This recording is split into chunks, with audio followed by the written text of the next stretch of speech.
سود مند ثابت نہیں ہو سکتا، اور اسی طرح جو ہے وہ زرعی معاشرے کا نصاب جو ہے وہ صنعتی معاشرے کے لیے بھی بے سود ہوگا، یعنی اس کے لیے بھی وہ فائدہ مند نہیں ہوگا۔ بعض اوقات علاقائی حالات بھی تعلیمی مقاصد کو متاثر کرتے ہیں،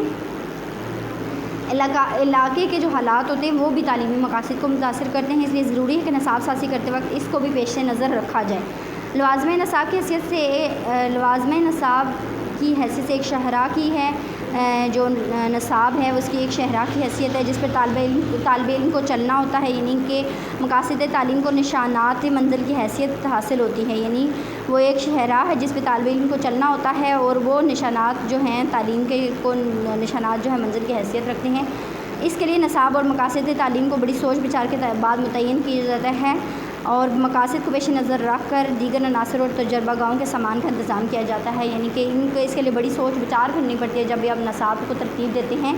اس کے لیے بہت سوچ بچار کے بعد یہ رکھا جاتا ہے، مقاصد اور کو پیش نظر رکھ کے عناصر اور تجربہ گاہوں کے سامان کا انتظام کیا جاتا ہے۔ لوازمہ نصاب ہمارا دوسرا اجزائے ترکیبی ہے نصاب کا۔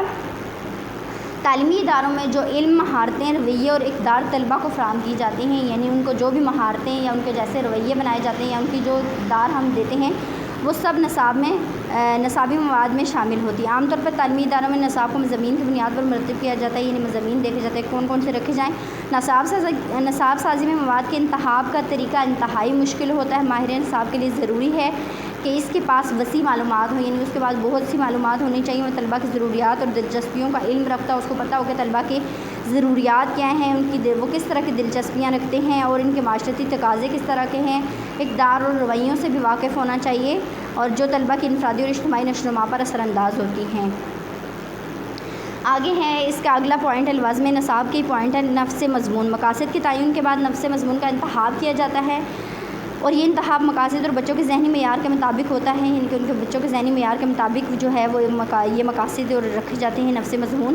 آج کی ترقی یافتہ دور میں علم تیزی سے بڑھ رہا ہے اور معلومات میں شدت سے اضافہ ہو رہا ہے۔ اس کے پیش نظر ماہرین کے سامنے سب سے بڑا مسئلہ یہ ہے کہ وہ علوم ظہیرہ کون سے ہیں جو نصاب میں شامل کیا جائیں، جن سے بچہ جو ہے وہ جن کو کون سے اجزاء نصاب میں شامل کرے اور کن اجزاء کو نظر انداز کریں، یعنی اس دور میں بہت شدت سے یہ مسئلہ سامنے آ رہا ہے۔ ویسے بھی کسی ایک جماعت میں کسی ایک مضمون میں تمام مواد شامل نہیں کیا جا سکتا، اس لیے ضروری ہے ماہرین نصاب نفس مضمون کو مختلف جماعتوں میں اس طرح تقسیم کریں وہ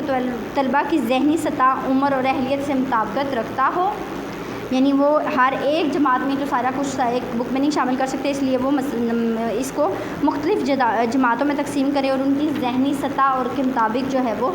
اس طرح سے ان کو انہوں نے اس کو ڈیوائڈ کرنا ہے اس طرح سے کہ وہ ان کی ذہنی سطح کے مطابق ہو۔ اس کے ساتھ یہ بھی ضروری ہے کہ نصاب میں شامل تعلیمی مواد میں تسلسل بھی قائم رہے، یعنی تسلسل قائم رہے کہ انہوں نے پچھلی کلاس میں یہ پڑھا تو آگے اس سے وہ اس میں کس طرح سے یعنی کہ ایک سٹیپ بائی سٹیپ ان کو سیکھنے کے لیے چیز ملے ان کی عمر اور ذہنیت کے مطابق۔ سرگرمیوں کا انتخاب نصابی مواد کا انتخاب کرتے وقت ایسی سرگرمیوں کا انتخاب کیا جانا چاہیے کہ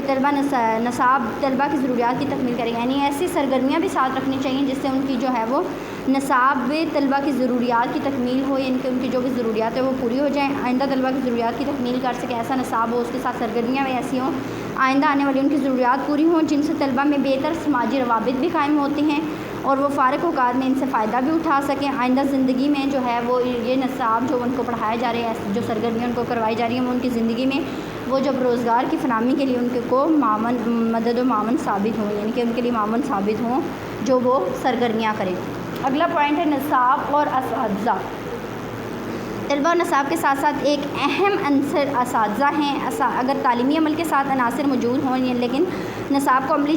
جامہ پہنانے والے اساتذہ موجود نہ ہوں تو تمام سکیمیں دھری کی دھری رہ جاتی ہیں، یعنی اساتذہ کا بہت بڑا کردار ہے۔ اگر آپ کے پاس نصاب تو موجود ہے لیکن اس کو پڑھانے کے لیے کوئی بہترین اساتذہ آپ کے پاس موجود نہیں ہے تو پھر کوئی بھی جو ہے آپ کی اسکیم پوری نہیں ہو سکتی۔ لیکن استاد بھی اس وقت ایک اچھا استاد ثابت ہو سکتا ہے جب اس کے پاس تدریس کے لیے باقاعدہ ایک لاحقہ عمل یعنی نصاب موجود ہو، یعنی کہ جب استاد بھی ایک اچھا استاد اس وقت ہوتا ہے جب اس کے پاس اچھا نصاب موجود ہو، پڑھانے کے لیے اس کے پاس اچھا نصاب موجود ہو۔ نصاب تعلیم کے بغیر استاد کی سامنے کوئی منزل نہیں ہوگی اور نہ ہی اس سے نفس مضمون کی حدود کا علم ہوگا، یعنی اگر اس کے پاس نصاب صحیح والا موجود نہیں ہے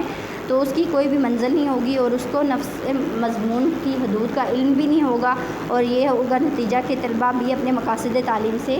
حاصل نہیں کر سکیں گے۔ یہ استاد جو ہے وہ ان کو صحیح طرح سے پڑھائے گا نہیں، اس کو خود حدود کا علم نہیں ہوگا، تو بچے بھی وہ اس سے فائدہ اٹھا نہیں سکیں گے۔ آگے اسی میں پوائنٹ ہے طلبہ کی عملی سرگرمیاں۔ نصاب تعلیم کی عملی سرگرمیوں کی وہ تمام تفصیلات طے کرتا ہے، اپنے اسباق کے اہم نکات ترتیب دیتا ہے اور تدریسی معاونات مہیا کرتا ہے، دوران تدریس میں پیش آنے والی مشکلات اور رکاوٹوں کے ازالے کا بندوبست کرتا ہے، اور ایک اچھے نصاب میں ان سب مسائل کی نشاندہی کی جانی چاہیے۔ اس سے اساتذہ کو اپنے لیے لائے عمل متعین کرنے میں سہولت ہوگی۔ طلبہ کے لیے عملی سرگرمیاں ایسی ہونی چاہیے کہ وہ ان کی مشکلات کا ازالہ کریں اور اس میں ان کے مسائل کی نشاندہی بھی کی جانی چاہیے۔ نصاب اور بچوں کی انفرادی خصوصیات۔ نصاب تعلیم میں طالب علم کی عمر، صلاحیت اور استعداد کے مطابق مواد کو اکٹھا کیا جاتا ہے، یعنی ایسا نصاب رکھا جاتا ہے جو ان کی اس میں تعلیم بچے کی جو ہے عمر بھی دیکھی جاتی ہے، اس کی صلاحیت بھی دیکھی جاتی ہے، اس کی ذہنی صلاحیت کے مطابق ایسا مواد رکھا جاتا ہے نصاب میں جس کو وہ آسانی سے اس پر عبور حاصل کر سکے۔ جو استاد کے لیے رائے عمل متعین کرتا ہے، نصاب ہی کے ذریعے استاد کو معلوم ہوتا ہے کہ مختلف درجوں کے بچوں کے انفرادی خصوصیات اور علمی معیار کے مطابق کون سا مواد اور کس طریقے سے پڑھانا ہے، یعنی کہ اس کے ذریعے اس کو استاد کو بھی معلوم ہوتا ہے کہ انفرادی خصوصیات جو ہیں وہ علمی معیار کے مطابق کون سا مواد جو ہے وہ بچوں کو پڑھانا چاہیے۔ اس عمل سے بھی اساتذہ کی تدریسی اہلیت میں بھی اضافہ ہوتا ہے اور ساتھ ہی تدریس میں آسانی بھی پیدا ہوتی ہے، یعنی اساتذہ کے لیے جو ان کی اہلیت ہے اس میں بھی اضافہ ہوتا ہے اور آسانی بھی پیدا ہوتی ہے۔ نصاب میں مواد کے علاوہ ان طریقوں کی نشاندہی بھی کی جاتی ہے جو مواد تدریس کی مؤثر پیشکش میں معاون ثابت ہوتے ہیں۔ ایسے طریقوں کی نشاندہی بھی کی جاتی ہے جس کے ذریعے وہ تدریس کو مؤثر طریقے سے پڑھا سکیں اسے۔ آگے ہیں اقتصابی جو ہے وہ جائزہ اس کا ہے نمبر